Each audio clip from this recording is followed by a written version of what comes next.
Hello, hello, hello. How is everybody doing? I hope you're doing amazing. Can you hear me well? Please, it will take a few seconds until everybody can see me and hear me, I guess.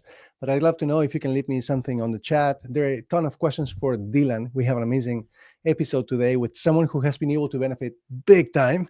He was able to switch jobs and 5x his compensation. And I don't know if it is just as important or more important or less important, but he became a VP at 27 years of age.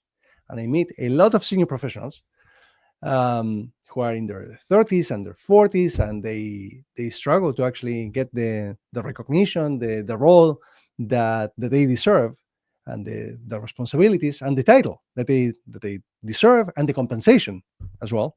So we have someone, a dear guest of mine, Dylan Sewell. He's going to be joining. He just came in here.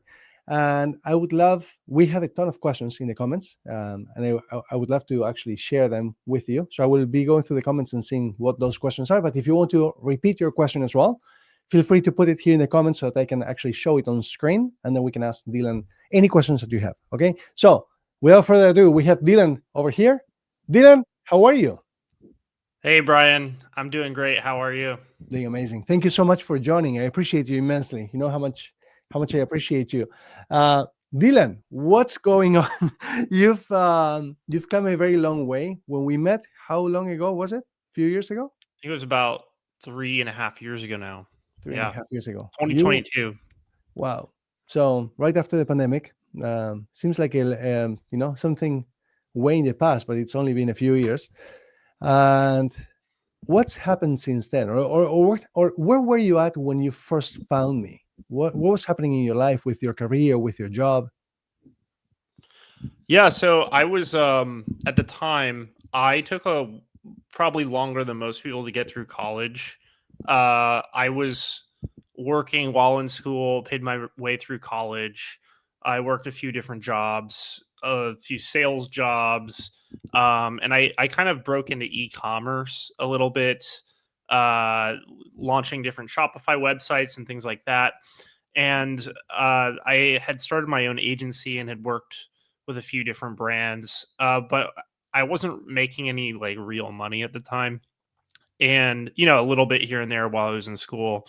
But when I finished my degree, a lot of people have had this experience when they get through college and it's not necessarily the golden ticket that it's promised to a lot of people. It's like, a lot of people, they think they're going to get their degree and they're immediately going to have like a 80, 100,000, $120,000 plus per year job right out of school. And that wasn't necessarily the case for me, even though I did go to a good school. I went to a school that, a lot of people in high school, they have to get like a 4.0 to get into that school. So I was in a situation, 3-4 months after college where I really wasn't making much money. I was stressed about money and I knew I had a lot of potential, but it just wasn't, it seemed a little bit dark from that perspective. And anyway, then I met you, and the rest is history. It's kind of funny. On my end, I can't see, like, normally when you're in a call, you can see how many people are in the chat. So I can't tell if there's like one person watching or 200 people watching, but it depends, because we're streaming to a bunch of different platforms. So we're on LinkedIn, we're on YouTube, we're on Facebook. So a bunch of different platforms, and most people are working at this moment, so they might actually watch it as a replay. But they did leave a lot of comments with questions for you. Okay. So thank you for providing some context. One of the questions that came from Howard was, how much was skill versus timing versus luck? Like, what would you say to this? So you're talking... to answer this, maybe to help you frame this, how many interviews did you land? Oh man, well, so that was a few years ago. I think I sent you all the stats at the time. I know that there was 1 week where I landed 25 interviews. Crazy. And stuff. I ended up telling, there's actually kind of a funny story. I don't know if I actually told you this story. Oh my God. the week that I had the 25 interviews, Yeah. um, there was one day specifically where I had like 8 interviews stacked into one day, How many? How and many? I think it was like 7 or 8 or something 7 or 8 crazy. interviews in one day. Well, if you have 25 in a week, yeah, it might have been more than that Some, actually, some, but so most people cannot stack 7 or 8 interviews in a whole year, and you stack them in one day. Beautiful.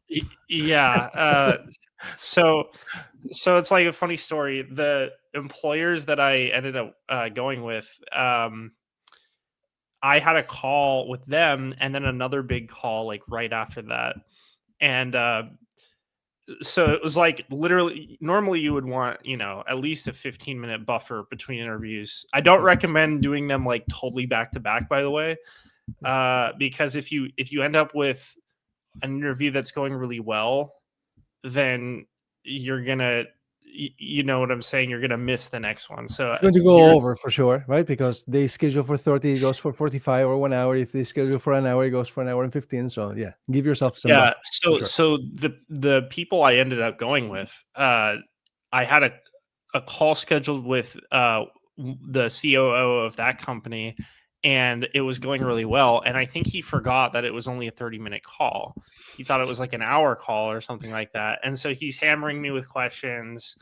And then there was this other job though that I was very interested in, and we're starting to run overtime, right? 5 minutes pass over the next interview, and I get a text message while I'm on the call with this guy, and I get a text message from the HR of the other company, and it's this like big organization. I don't want to name the company right now, but it's like a very well-known organization, and it's like, hey Dylan, so and so, our CEO is currently on the call waiting for you.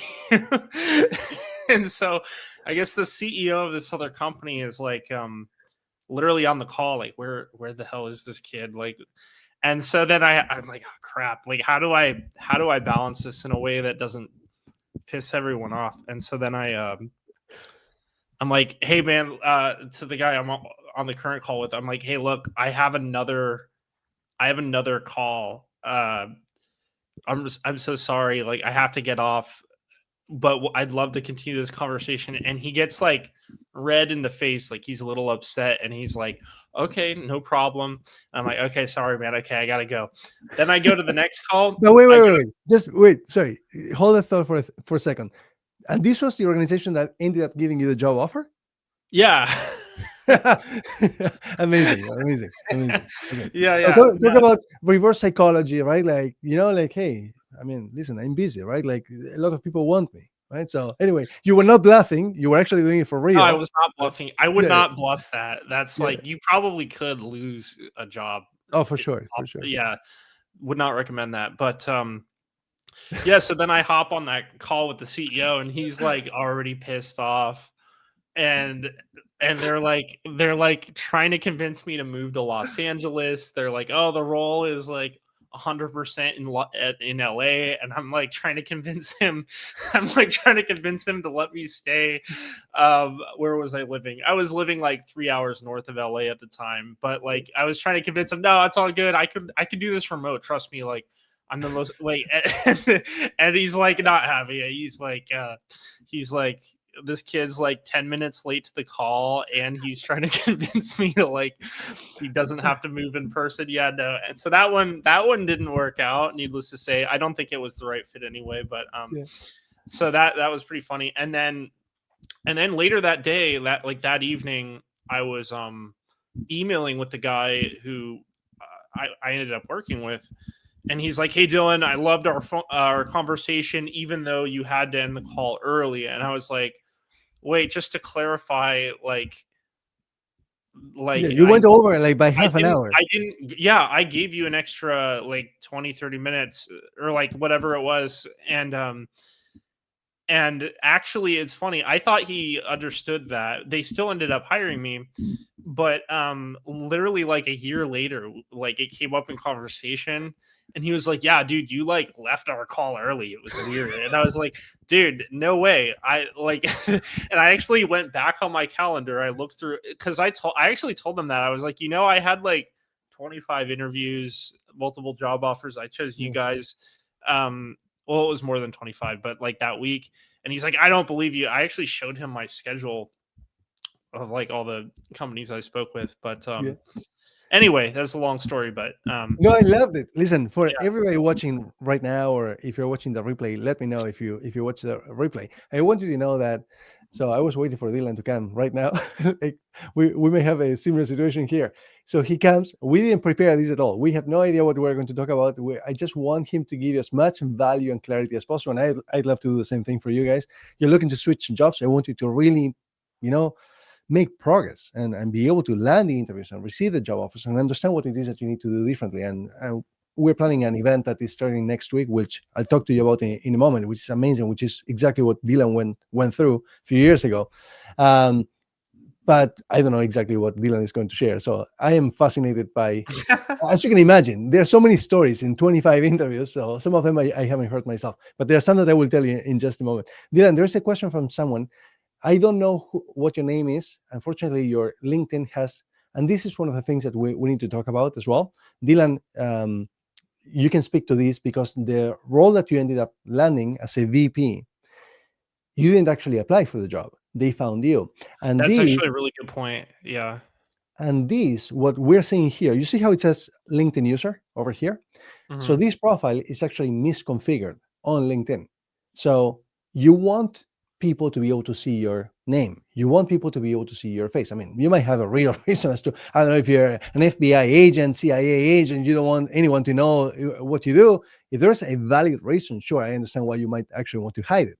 But since you're actually engaging with us, you're watching live and you're commenting, you want your profile photo and your name to be seen by others. Otherwise, people cannot connect with you, right? So the question is, thank you for sharing your story, Dylan. One question, Dylan. How much more prepared and advantaged were you from Brian's program compared to not going through it? What was your experience before, I guess, and what was your experience after? It was just kind of a crapshoot before. I mean, for sure, in theory, like you could. I think the challenge is like when you don't have the right approach or the right coaching or the right understanding of how to navigate the job market. Unfortunately, there's like you're not. Most people don't know how to do that by default. You know, maybe 30 years ago it was oh, show up. My dad actually still tells me this. It's kind of embarrassing. Like when I've struggled in the past on the job market, he would say, you know what you ought to do? He would say, print out your resume, take a nice photo of yourself, like a yearbook picture or something, and see if you can get into the office. And what you're going to do is you're going to go in and you're going to be really determined, right? And you're going to go in, shake their hand, and be all assertive or whatever, and then you're going to hand them the resume and they're going to love you, and that's how you get the job. And I'm like, dude, this is not the 1980s anymore. So unfortunately, that's kind of like no one has any coaching or understanding. And even the current job market, like it's different from how it was 5-10 years ago. Even though back then we had social media. I don't know when LinkedIn was invented, but like probably in the last 10 years or whatever. But even in the last 5 years, the last 3 years, it's changed dramatically. And colleges are not. Some of them have like a little mini job applications course that they'll teach you if you're in school, but even then, it's really not what it should be. So people are ill equipped. And so to answer your question, like I think I applied for like 50 to 100 jobs, and I was very frustrated. I think I had like 2 interviews and then it kind of died down. And my mom was like, well, you could talk to my friend Lascelle, right? And anyway, I don't want to out anyone or whatever, but and I was skeptical. And anyway, we made this connection, and you turned out to be totally awesome. And it came through a mutual friend, and I was like, yeah, let's just do it. And I hope I'm not veering off too much from the No, what you no, were it's perfect. I love listening um to you. Amazing. Whatever you want to share. There are no filters. I love when people are just very not very, when they're 100% transparent, when they just share whatever it is that they want to share. So I love listening to you. So, okay, there's a question here from Kevin. There's another question also from, might be the same person. If it's okay to ask, what was your LinkedIn posting strategy? What kind of content? How often did you post? Well, if I'm being totally honest, I've only gotten it more into LinkedIn posting recently. Is LinkedIn more of a aspect of the program now than it was like a year or two ago or Yeah, for and you? then there's a lot more than we need to do right now, right? Because just easy Yeah. apply. I mean, everybody knows easy apply now, right? So within Hmm. minutes or hours of any job going up, you see dozens or hundreds of applicants for any given job. So you have to do more, right? So Hmm. there's no magic bullet. It's not like, oh yeah, in one day you will get a job. No, you have to do a lot more. You have to apply. You have to follow up. You have to say the right thing. You want to connect with them. You want to show them that you're actually different. Because in a world of mediocrity where everybody's average, you want to really stand out so that you cannot be compared to anyone else. The reason why 27-year-old Dylan, this guy, this amazing guy, got a job as a VP, right? And he 5X'd his compensation is because he was not showing up as everybody else. He was different. Otherwise, why would anyone pay him what they paid him and give him a VP role at 27 years old, right? Yeah. Yeah, so I guess recently I've been more interested in posting on LinkedIn. I've started out honestly just posting things I'm interested in, like AI related stuff, thoughts on the nature of work and how it's changing. So that's kind of what I've been posting. I have posted some e-commerce marketing specific things as well. Hmm. But I guess the way I look at it right now, and I could be totally wrong, but it's all about creating more evidence of you are who you say you are. And Yeah. a resume means it's still obviously very important to optimize the resume. That's what honestly I think that was probably the biggest thing when I did the program a few years ago.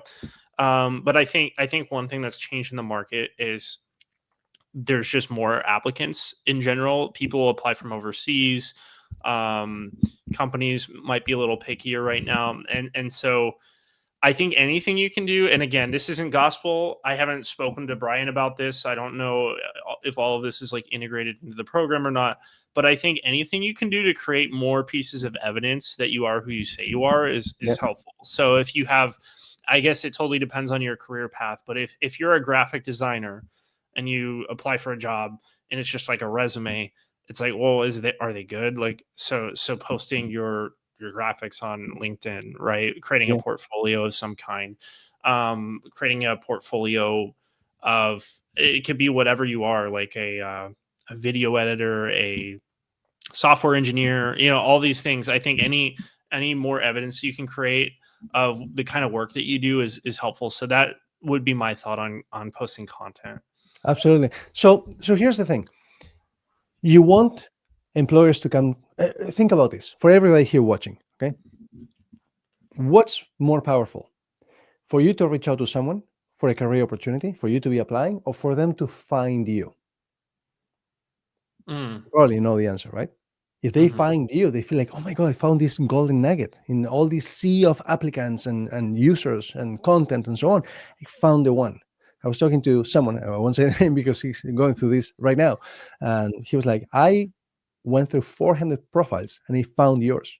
And I Mm, want you to go through the interview. So a recruiter found him and said, I want you to go through this interview. This is for a very high position at the SVP CTO level, okay, mm, executive position. So, but what is he doing to be able to attract people? First of all, you need to have your LinkedIn profile aligned with your resume. You need to mhm, first of actually let's backtrack for just for a second. And Dylan also had this clarity. You need to have clarity where you want to go. A lot of people, they are saying, oh, I could do this, or I could do this, or I could do this, or I could do this, these different roles. I say, no, wait a second. Yes, you could do all of those, but which one brings you the most happiness, joy, excitement, fulfillment, and financial wealth? There has to be one that stands out to you and that is aligned with the type of life that you want to live. So which one is it out of the four? Oh, this one. Okay, great. Then let's go for that one. Let's not apply to everything. Oh, yeah, but I was applying to that one and I wasn't landing any interviews or receiving any job offers, and that's why I basically broaden my applications, my pool. I say, well, that's not the solution. The solution is to understand what you're struggling with. In the case of Dylan, he was just mentioning that he was able to, prior to meeting us, he had landed like 1 or 2 interviews. Mm-hmm. And then after he changed his strategy, his approach, he was able to land 25 interviews in a single week. He landed 7 or 8 interviews in a single day. Mm-hmm. He had clarity. And then he had the right resume that understood, that spoke to what the market is looking for, right? Remember, Dylan? Yeah, with one resume, right? Did you actually have multiple versions of your resume, or you had a single resume? I think it How was many just one. versions? I think Just I one. think I I think it was just one. Right, because we spent time crafting a single version of the resume that spoke to what the market was looking for. Once you have that one version of your resume, then what do you do next? You align your LinkedIn profile to that one version of your resume. And then you Mm-hmm. configure it correctly, just like we were showing just a moment ago. Again, not to pick on this person, but you see, I have no idea who this person is. And if I wanted to connect with, now I have to go out of my way to understand who this person is. I might forget. So you really want to stand out and you want to be seen, right? And with regards to content, part of the strategy nowadays, because there's so much competition, is about really being out there, being visible, so that others can find you and be like, oh, this person is different. But I have good news. The good news is that on LinkedIn, most users don't feel comfortable posting. So they don't post, Right. let alone forget about doing video and doing something live. Well, Mm-hmm. like you're in a handful of people who are actually doing live, but nothing stops you other than yourself, right? All Mm-hmm. these tools are available to us. But most people just choose to look from the sidelines and apply to one job at a time. And anyway, it's complex. It's not rocket science, but it's complex. Dylan did it, and he told you he was not like Einstein, going through school. It's not like he had some crazy knowledge that nobody else did. He was normal, right? What was your average? Your GPA? You were saying, was it 4.0? My college GPA. Yeah, No. I was just saying, like, it's hard to get into that school from high school. yeah. Most people need a 4.0.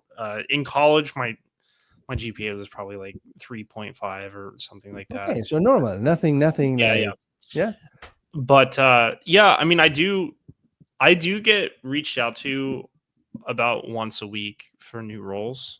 amazing. And Um, why do you think that is? Tell me from your perspective. Why do you think that they are still reaching out to you, even though you're not applying for jobs? Why do you think that they are reaching out to you? well, one thing, my profile says open to work, because why not? That was a Not not mistake I not made. with a watermark, by the way. Not with a not with No, the no, I configuration. learned that from Brian. That looks desperate, which makes total sense when you think about it. It's kind of So messed up. It's kind of messed up because, when people don't have a job, those are the people that really need jobs. But there's it's like a psychology thing when you do have a job, companies want to feel like they're stealing you. yes, You know, they want to feel like they're poaching you from like a great situation. absolutely. So it's So kind of messed up, but they want to feel like, oh my god, he's working for Apple Computer and we're stealing him, and his employers are gonna cry later because we're stealing him. That's.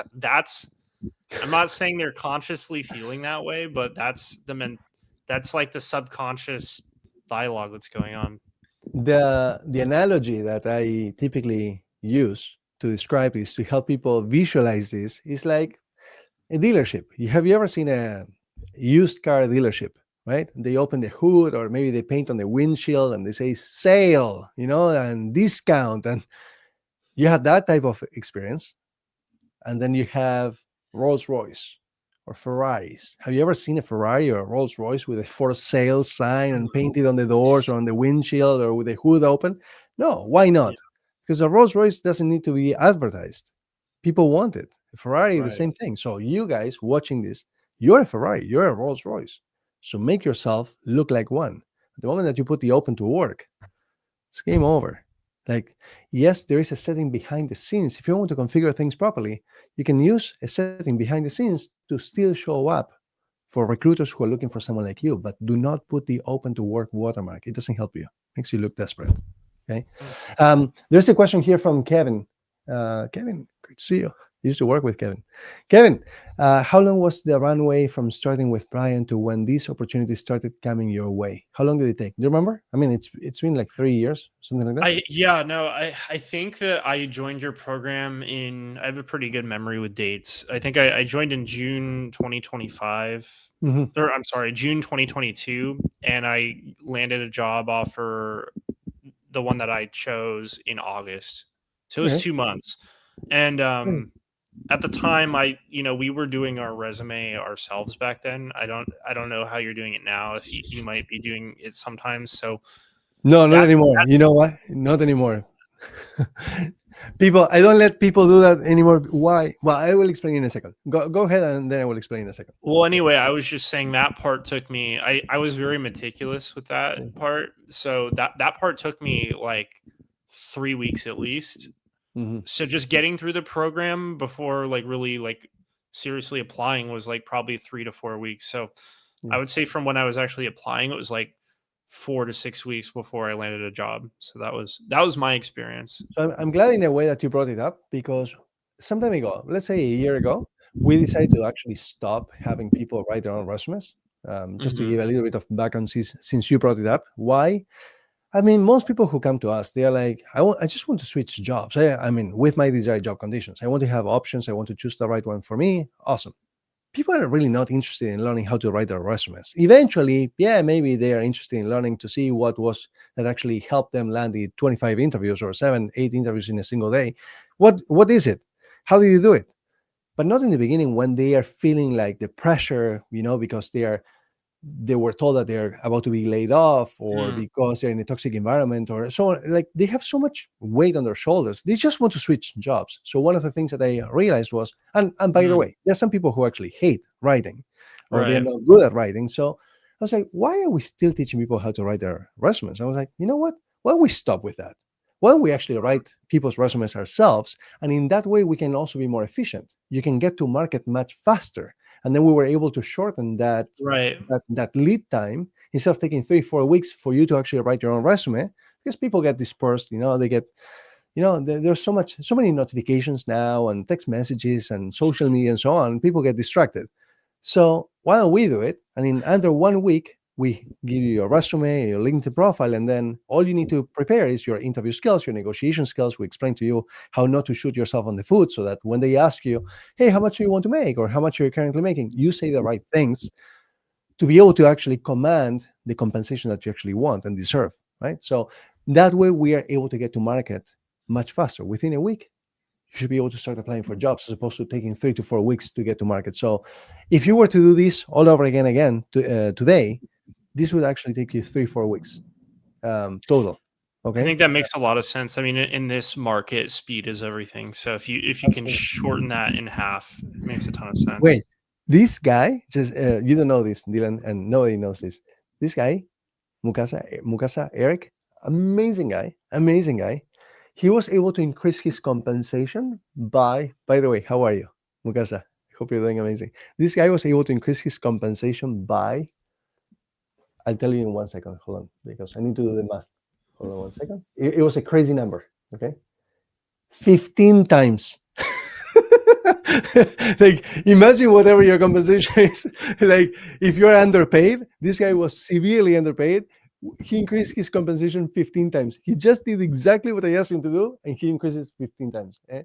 Wow. Kevin, hey Brian, you're both doing a great session. Thank you very much. I appreciate it.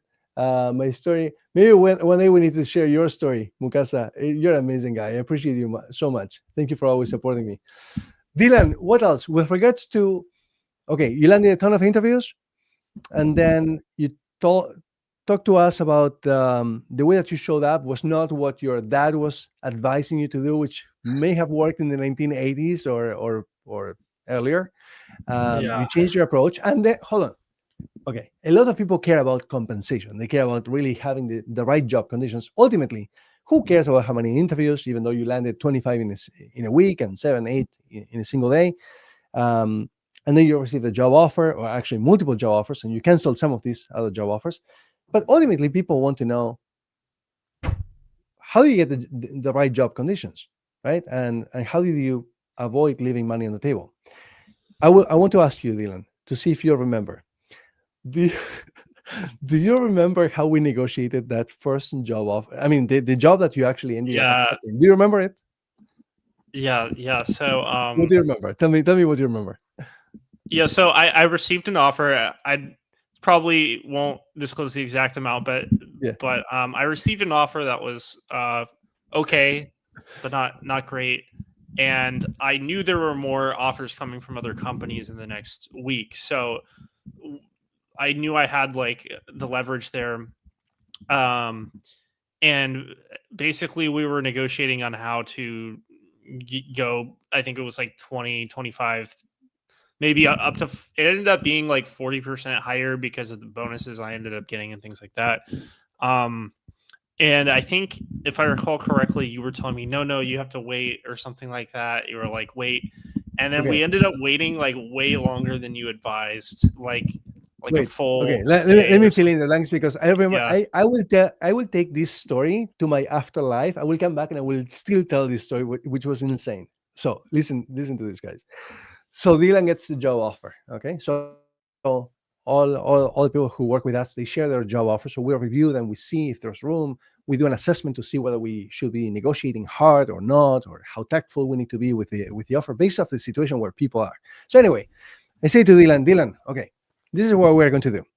I'm going to give you a template. Okay. Do you remember this, Dylan? I'm Yeah. going to give you a template. Just remember, I'm going to give you a template, and you're going to edit this template, and then you're going to share it with me because I'm very specific about how things are written. I just want to make sure that you have every last period in the right place.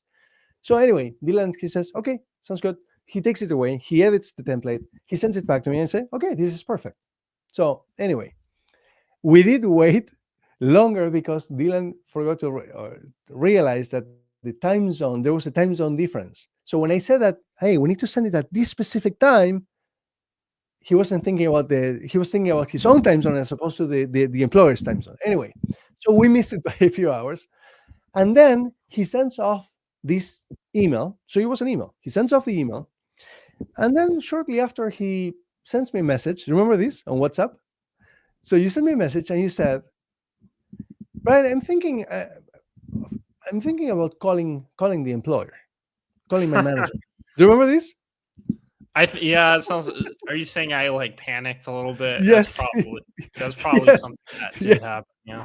So here's the thing. I see this message from on WhatsApp, and I immediately called Dylan and I said, Dylan, like I didn't want him to actually do anything. I didn't want like I wanted to stop him from actually calling anybody. So I called him up. I said, Dylan, yes, I'm about to book a flight to California. I'm going to come. I'm going to kill you. He's like, he like, I remember vividly, like if it was yesterday. You were like, what, why? I was like, did I ask you to actually call anybody? And he was like, no. But I was thinking, I was like, please trust me with this. Like, do you trust me? And he's like, yeah, of course. I mean, I landed 25 interviews in a single week because of you. And I received a job offer because of you. I was like, just trust me. You're not our guinea pig. I promise you it works. So he's like, okay, so what do I do? So what do I do now that I sent off that email? I was like, just do what you did the other day. Just go party with your friends, go get drunk, do whatever you want. Just stay put. Don't do anything. And then the next morning, what happened, Dylan? They came back to you I got the offer I wanted. with 40 or 50% higher salary. Yeah, So yeah. he could have literally left 40, 50% on the table just by not asking for it. So Hmm. the recommendation is the following: have leverage, have multiple job offers, truly stand out from everyone else. Why would they pay you more if they can just hire somebody else? And do ask for what you want Hmm. strategically, but do ask for what you want. If you don't ask for it, they're not going to give it to you, right? So, in many cases, people assume that employers are actually lowballing you, that they're trying to pay me less, but they don't necessarily know that the market has shifted, that they should be paying you more. Um, and if you are able to articulate that, first of all, you truly stood out and you have multiple job offers and other employers are actually paying you more, then they're more likely to actually want to pay you what you deserve and what you want. Hmm. Okay. So anyway, interesting stuff. Um, what else, Dylan? You want to share anything else? No, I was just gonna say, like sometimes you just have to turn your brain off And I think there's so much information out there now, and a lot of us are overthinking. I'm certainly guilty of that. And so with that story, I think the lesson is like, just turn your brain off. You're working with an expert. You trusted them to spend your money on the program. And I've had other things I've been involved in where that's also the case, where sometimes you might be a smart person and but you're over analyzing, and sometimes it's good to just like turn it off and trust. And so that's what I did in that situation, and it worked out. But there's like a deeper lesson there, I think, which Uh, is that just trust the process. I'm glad that you bring that up because I've struggled with that myself. I have my own mentor as well, right? I've invested a ton of money. My partner and I, we've invested so much money over the last 5.5 years, and we struggle with this exactly with what you just mentioned, Dylan. Where, oh no, I know better. Like, so why are you paying someone else, or why are you trusting someone else, or following someone else if you're going to do things your way, right? I mean, Mhm. if you decide to trust someone, may as well just follow their guidance. You can ask questions if something doesn't make sense, but if you know the what, you know the how, and you know the why you're doing things that way, just give it a shot. Clearly, what you were doing before was not working, so may as well just follow someone else's Mhm. guidance, right?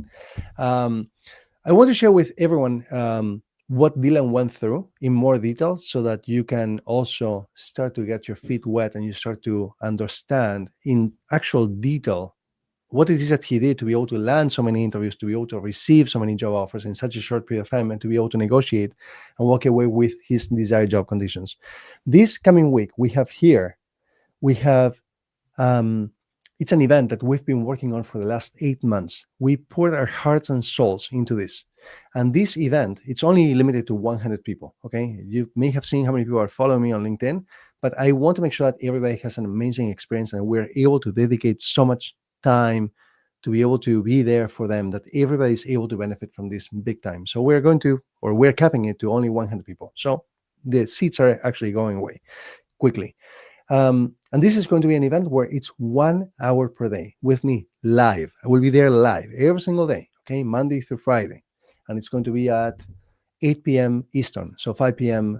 Pacific. And find your time zone, 5 p.m., 6 p.m., 7, 8, based off your time zone. But basically, every single day, and we're going to go through every single detail that Dylan went through, and 1,000 plus other senior professionals have gone through to be able to switch jobs with their desired job conditions, to be able to attain what we call the ultimate position of power. What is that?